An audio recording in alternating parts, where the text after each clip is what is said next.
Bonjour tout le monde, je vais continuer Mangrove Girlfriends. Et c'est parti.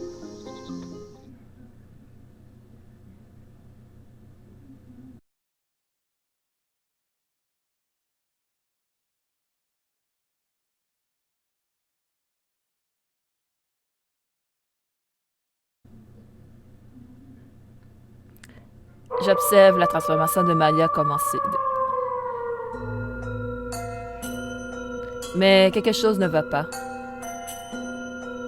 Ah! Maria! La puissance de la pleine lune est grande ce soir. Qu'est-ce que ça veut dire? Oh non! C'est ce que je craignais. Tant que Nouvelle Louve, Maria est incapable de contrôler la férocité du loup en elle. Pourquoi pas? Je pensais qu'elle maîtrisait déjà ses pouvoirs. Elle maîtrise les pouvoirs de sa propre volonté. Mais avec la pleine lune, c'est bien différent. Avec la pleine lune, on ne plaisante pas. Elle a la capacité de faire sortir les pouvoirs d'un loup de manière beaucoup plus puissante. C'est comme un amplificateur. Maria n'a pas encore appris à contrôler ça. Parce que c'est la première fois qu'elle fait l'expérience de ses pouvoirs déclenchés par la pleine lune. Ah! Maria! Elle devient violente alors que la puissance de la pleine lune la surmerge. Ses membres commencent à s'agiter frénétiquement. Elle griffe l'air des mouvements rapides et spectaculaires. Il serait dangereux de l'approcher maintenant. La cérémonie va-t-elle pouvoir avoir lieu? Que dois-je faire? Lui parler de loin, t'as pas le choix. Il est trop dangereux de s'approcher d'elle en ce moment. Mais la cérémonie doit être terminée ce soir.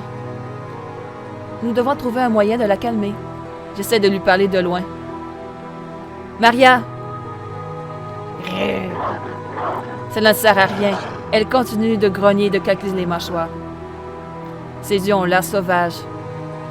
Mais, quelque part à l'intérieur, je peux voir les yeux de la Maria que je connais, implorant de l'aide. Rien ne semble être marché, mais à mesure que la lune s'illumine, sa férocité augmente. Maria! Je ne supporte pas de la voir comme ça. Même si nous ne pouvons pas terminer la cérémonie, il doit y avoir un moyen de mettre fin à sa douleur. Ça a l'air plus douloureux que de lui couper les oreilles. S'il te plaît, Maki Anno, y a-t-il rien que nous puissions faire pour la sauver? Non, c'est son propre pouvoir de contrôle. Il faut qu'elle se calme pour que la cérémonie puisse se poursuivre. C'est la seule solution. Il faut qu'elle contrôle cette capacité latente à l'intérieur d'elle-même. Sinon, je ne serais pas la force. Et aucun de nous n'est assez fort pour la forcer. La forcer? Elle lui inflige encore plus de douleur. Maria semble réagir au mot forcer. Oh non, Maria est généralement beaucoup plus forte. Mais maintenant, après avoir perdu le contrôle, elle est plus vulnérable. Se pourrait-il que ce soit ce mot qui l'a fait réagir? Est-ce qu'elle s'est souvenue de ce jour-là? Avant que je ne puisse dire quoi que ce soit, Maria se retourne vers Maki. Elle lui fonce dessus à toute vitesse avant que Maki n'ait le temps de réagir. Elle va faire du mal à Maki. Avertit Maki de loin. Je ne veux pas rester planté là et la laisser faire du mal à Maki. Mais je ne peux pas l'arrêter. Je me tiens prêt sur mes gardes. Maki, attention! Même si j'essaie de sauver Maki, je finirai par être attaqué moi aussi. Je dois faire confiance aux capacités de loup de Maki pour l'aider à s'enfuir. Je suis désolée. Moi-même, je ne suis pas assez forte pour te protéger. Alors que ces mots me traversent l'esprit, un cri me fait sauter. Attention! Ayano bondit et pousse Maki sur le côté. Ah! Ayano! Tu m'as sauvé. Fais un peu plus attention, je t'en prie. Maria est vraiment forte. Ne la sous-estime pas. Ayano se retourne auprès de Maria, dont la colère s'intensifie. Maria, tu dois te contrôler. Maintenant, elle bondit vers Maria. Il la maintient par terre. Ayano, tu es tellement forte. Je les regarde tous les deux avec admiration. Je ne suis pas un loup, donc je n'ai pas cette capacité. J'aimerais pouvoir faire plus pour protéger mes amis. Mais ce n'est pas le moment de me préoccuper de mes propres lacunes. Pour l'instant, nous devons nous concentrer sur cette tâche importante. Nous devons sauver Maria. Maki et moi ne sommes pas très loin. Anu se démène vraiment pour maîtriser Maria. Mais Maria est de plus en plus forte. Ah! Je ne sais pas combien de temps je pourrais tenir. Laisse-nous t'aider. Tu n'as pas intérêt, Paul. Vous ne pouvez pas devenir des loups-garous tous les deux. Anu, je vais t'aider. Elle court pour aider Maki, mais elles perdent tous les deux rapidement leur prise. Maria est libre. Ses yeux sont remplis de rage. Maria souffre. S'il vous plaît, quelqu'un, vous devez l'arrêter. Nous devons la guérir de la bête qui est en elle. Nous essayons, Paul. Je n'ai encore jamais eu d'affaire à un loup aussi puissant. Je suis impressionné par la force intérieure de Maria. Mais si personne ne peut la contrôler, nous sommes tous condamnés. Soudain, une silhouette surgit de l'obscurité. Elle taque Maria, qui est déchaînée, et la cloue au sol. « Votre Majesté! » « Maman? » La reine tient Maria au sol avec une grande force. Même elle a du mal avec le corps de Maria qui se contorsionne. « Fais-le tout de suite, coupe-lui les oreilles. » Nous n'avons pas beaucoup de temps. Quoi? Moi? La reine Rudina s'efforce de maintenir Maria clouée au sol de toutes ses côtés, mais le pouvoir de Maria se renforce. Prends la lame sacrée dans le fourreau qui a à ma ceinture. Tu es le seul à pouvoir le faire, humain. Mais Maria, je ne peux pas. Je veux la sauver. Mais je ne veux pas être celui qui lui coupe les oreilles. Dépêche-toi, idiot, c'est ton ami. Dépêche-toi ou je le fais moi-même. Je frissonne à l'idée que la désinvolte de Maki puisse couper les oreilles de ma meilleure amie. Anu saisit la lame avant que Maki ne la jette à mes pieds. Fais-le tout de suite, il ne nous reste plus beaucoup de temps. À contre-cœur, j'attrape la lame et je m'approche de Maria. Ses yeux sauvages et enragés ne me reconnaissent même pas. Ce n'est plus Maria. C'est un pur loup-garou. Soudain, toutes mes pas disparaissent de mon corps. Cette créature devant moi n'est pas Maria. Maria est dévorée par son loup intérieur. Je dois la sauver, Maria. Je dois la libérer de l'emprise de son loup intérieur. C'est le seul moyen de lui couper les oreilles. Tant pis. Je serre fermement la lame. Avec 2 mouvements rapides et soigneusement ciblés, je tranche les oreilles de la créature nette. Maria est allongée par terre, harcelante. Ses yeux hébépés et vides me fixent. Paul! Je la prends dans mes bras. Des larmes de soulagement coulent sur mon visage. Enfin, Maria est de retour.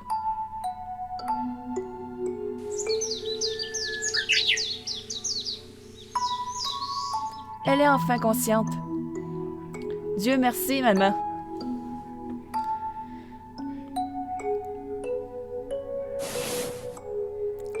Ah, bonjour.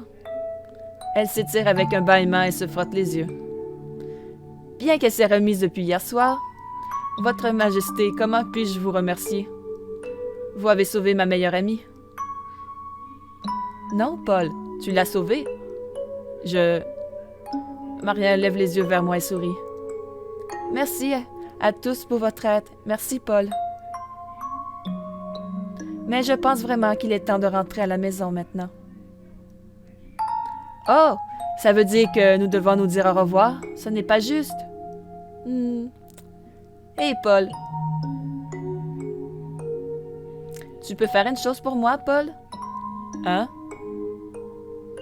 Ramène Maki avec toi dans le monde des humains. Laissons-la faire expérience du monde qu'elle a voulu connaître. Quoi? Retourner dans le monde des humains? Oui, bien sûr qu'elle peut rentrer avec nous. Je serais ravie de continuer à m'occuper de Maki. Parfait, c'est exactement ce que j'attendais d'un jeune homme aussi noble. Oh, mais et les chercheurs? Je ne m'inquiète pas du tout pour eux. Maki et Anu sont des loups pur sang. Et Paul a promis de prendre soin de ma fille. Et à vrai dire, je pense qu'un peu de temps dans le monde des humains avec un bon être humain lui fera du bien. Je comprends. Je continuerai volontiers à remplir mon rôle de protecteur dans notre monde. Merci, Paul. Tout le plaisir est pour moi.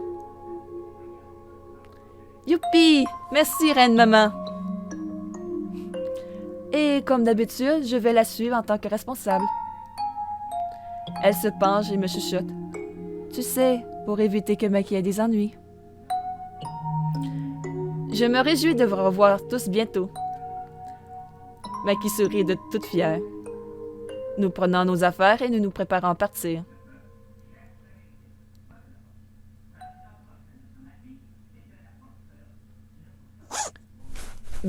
Maria?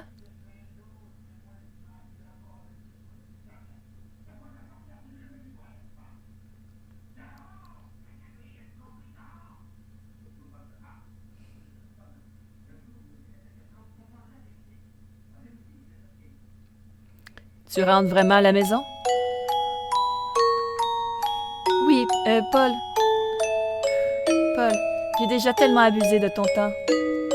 Abusé de mon temps? Mais ça me fait plaisir de t'avoir avec moi. J'ai même aimé prendre soin de toi. J'en suis très reconnaissante, mais je ne peux plus m'imposer. Ne t'inquiète pas, on se verra toujours au lycée. Les choses vont tout simplement revenir à la normale comme elles étaient auparavant. La normale. Elle a raison, avant de rencontrer Maki et nous, c'était normal. Mais je suis habituée à ce que ce soit à nouveau normal. Maria attrape mon sac et se dirige vers la porte. Alors, à demain, Paul. Maria va vraiment partir?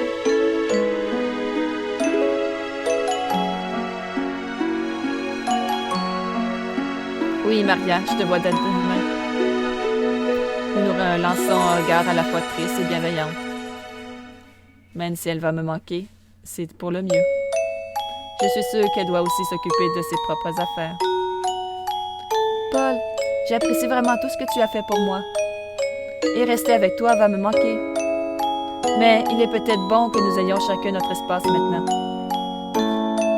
Je me remets bien et je ne veux pas être trop dépendante de toi. Je comprends, Maya. Mais souviens-toi que je suis toujours là, au cas où. Je sais, merci. De toute façon, on verra toujours au lycée, tous les jours. On pourra se voir et se rendre visite comme on l'a toujours fait. Tu as raison, je suis heureux que nous ayons retrouvé nos vies. Tu peux venir me rendre visite quand tu veux. Nous étreignons amicalement. Puis elle ramasse son sac. Et se dirige vers la porte. Et juste comme ça, Maria est partie. Mais je me sens pas trop mal. Maria avait raison.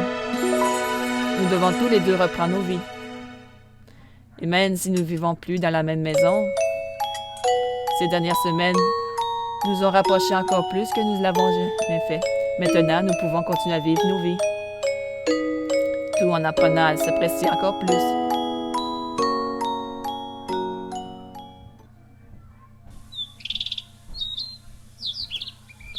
C'était étrange de me réveiller dans ma propre chambre ce matin.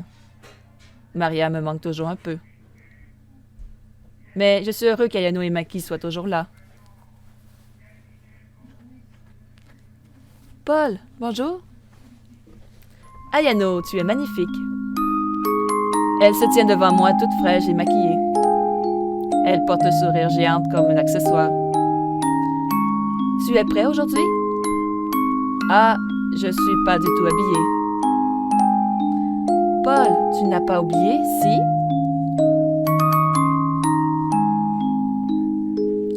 Oublié quoi? Oh, tu as oublié. Attends, non, je plaisante.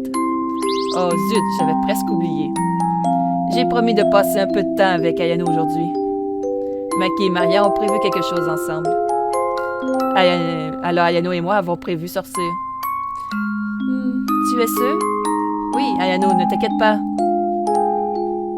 Je suis juste là à me préparer. Je vais me préparer tout de suite. Ah, c'est bon, Paul. Je ne faisais que te câliner. Je suis contente que tu t'aies souvenu. J'ai trop hâte.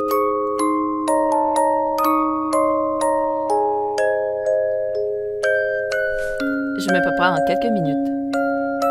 Pourquoi je me sens nerveux? Ce n'est pas la première fois que je passe du temps avec Ayano. Mais c'est la première fois que nous allons faire un tour en ville ensemble, seuls. Ce sera juste nous deux. Je suis sûre que tout le monde va penser que nous sommes en couple. Cette pensée me donne chaud. Je repose cette image de mon esprit et je cours dehors pour trouver Ayano. Elle attend dehors, debout au soleil, en profitant du beau temps.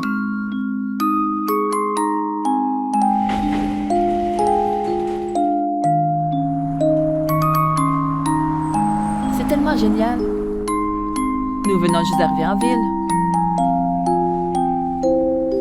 Je sais, le simple fait d'être en ville me revitalise. C'est tellement cool d'être entouré d'êtres humains normaux. Et j'aime bien t'intégrer. Je suis contente qu'elle se sente à l'aise maintenant. Au fait, tu ne m'as pas encore dit exactement où nous allons? Quel est le plan? Elle me regarde avec enthousiasme. Ayano, je suis souvenue de la pleine lune au jour.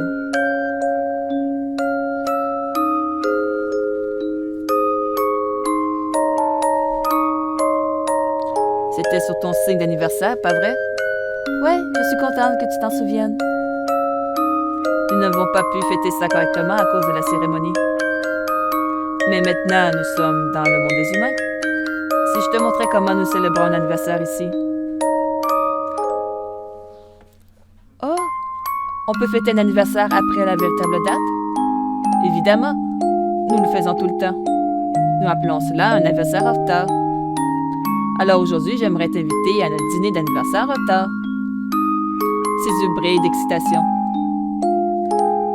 Merci, vraiment beaucoup, Paul, j'accepte.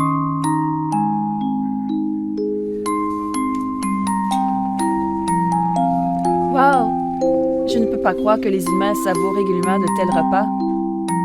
Ouais, les bons restaurants sont des choix courants pour les occasions spéciales. Et c'est une occasion très spéciale. Et cet endroit, c'est la meilleure viande que j'ai jamais goûtée. Ah, c'est elle, pas grave. Elle sourit alors qu'elle prend une nouvelle bouchée gigantesque de son filet mignon. Je mange lentement pour lui laisser le temps de manger autant de viande qu'elle le souhaite. Le moment du dessert est arrivé. Il y a une autre surprise pour toi, Ayano. Une surprise? On dirait que c'est pour tout de suite. Des voix rapprochent en chantant « Joyeux anniversaire ». Les yeux d'Ayano s'élargissent à la vue d'un gâteau entre les mains du serveur. Les bougies scintillent se sont habillées blanc. Ayano a l'air vraiment excitée. Elle n'a probablement jamais vu de gâteau d'anniversaire. Le personnel applaudit en s'approchant de tout sourire. Je me retourne vers Ayano avec un énorme sourire sur le visage. Mais elle ne sourit pas. Au lieu de ça, son visage semble paralysé par la peur. Ayano? Attends. Je fais un signe au personnel d'attendre un instant. Mais dans l'excitation, tout le personnel rate mon signal. Il se retrouve bientôt devant nous. Le serveur pose le gâteau devant une Ayano effrayée, dont les mains s'envolent devant elle de manière défensive. Il fait tomber le gâteau entier des mains du serveur.